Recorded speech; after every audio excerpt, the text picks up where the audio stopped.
ભિંડોલ ગામે શાળાનું લોકાર્પણ। પાવીજેતપુર તાલુકાના ભિંડોલ ગામે અંદાજિત ₹70 લાખને ખર્ચે નવીન નિર્મિત શાળાનું લોકાર્પણ પાવીજેતપુર વિધાનસભાના ધારાસભ્ય માનનીય શ્રી જયંતિભાઈ રાઠવાના હસ્તે કરવામાં આવ્યું હતું। લોકાર્પણ પ્રસંગે ધારાસભ્ય જયંતિભાઈ રાઠવાએ જણાવ્યું કે આ શાળા માત્ર ભવન નથી પરંતુ સરસ્વતી દેવીનું મંદિર છે। ગામ લોકો બાળકોના અભ્યાસ પ્રત્યે વધારેમાં વધારે રસ દાખવી તેમને પ્રોત્સાહિત કરે કે જેથી છોટાઉદેપુર જિલ્લો સામાજિક, શૈક્ષણિક અને આર્થિક ક્ષેત્રે આગળ વધે। તેમણે રાજ્ય સરકાર દ્વારા વિસ્તારમાં હાથ ધરાયેલા વિવિધ વિકાસ કાર્યોની ચર્ચા પણ કરી।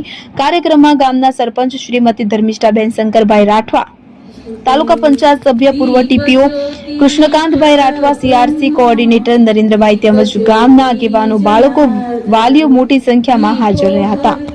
ઇમરાન મિર્ઝા, છોટાઉદેપુર।